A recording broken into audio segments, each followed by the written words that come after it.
તમે ક્યારે પણ ડેન્ટલ ટ્રીટમેન્ટ માટે જાઓ છો અને તમારો કોઈક પણ કારણસર દાંત કાઢવો પડે છે તો ડેન્ટિસ્ટ તમને જે દાંત કાઢ્યો છે ત્યાં નવો દાંત ફિક્સ કરવા માટે એડવાઇસ આપે છે. તો આજે એક ક્લાયન્ટનો ક્વેશ્ચન હતો કે ડેન્ટલ ઇમ્પ્લાન્ટ સમયસર કરાવવા શા માટે જરૂરી છે. શું થાય છે અગર આપણે ડેન્ટલ ઇમ્પ્લાન્ટ લગાવવામાં લેટ થઈ જાય છે અથવા તો દાંત કઢાવ્યાના ઘણા ટાઈમ સુધી આપણે દાંત ફિક્સ નથી કરાવતા, તો શું ત્યાં ડેન્ટલ ઇમ્પ્લાન્ટ ફિક્સ ન થઈ શકે અથવા તો ઇમ્પ્લાન્ટ સક્સેસફુલ નથી? તો આજે આપણે જોઈએ કે શા માટે આપણે સમયસર ડેન્ટલ ઇમ્પ્લાન્ટ કરાવવા જોઈએ.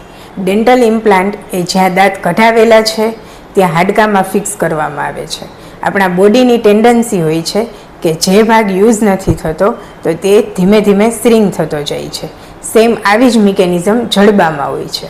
આપણે જે કંઈ પણ ખોરાક ચાવીએ છીએ એ દાંતથી આપણે પ્રેશર જડબામાં ટ્રાન્સફર થાય છે.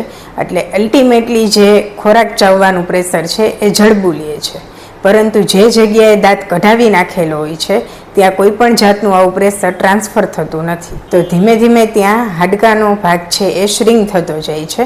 તો આવા કેસીસમાં ઇમ્પ્લાન્ટ કરવું થોડું મુશ્કેલ હોય છે, બિકોઝ ઇમ્પ્લાન્ટ માટે મિનિમમ હાડકાની રિક્વાયરમેન્ટ હોય છે કે જે લોડ લઈ શકે છે. આવા કેસીસમાં ઇમ્પ્લાન્ટની સાઇઝ, ડાયમેન્શન, સ્ટ્રેન્થ અને ક્વોલિટીમાં થોડું કોમ્પ્રોમાઇઝ થાય છે. તો જનરલી આપણને એવો વિચાર આવે કે શું કોઈએ 10-15 વર્ષ પહેલાં દાંત કઢાવેલો હોય તો ત્યાં ઇમ્પ્લાન્ટ ન થઈ શકે? ના, એવું નથી.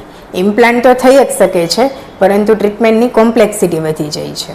આવા કેસીસમાં આપણે ત્યાં હાડકાનો પાવડર એટલે કે બોન ગ્રાફ્ટિંગ પ્રોસિજર કહેવાય એ કરીને આપણે ઇમ્પ્લાન્ટ ફિક્સ કરી શકીએ છીએ.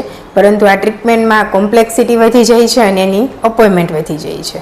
એટલે એડવાઇઝેબલ છે કે જ્યારે પણ દાંત કઢાવેલો હોય તો ટૂંક સમયમાં જ ત્યાં આપણે ઇમ્પ્લાન્ટ ફિક્સ કરી દેવો જોઈએ.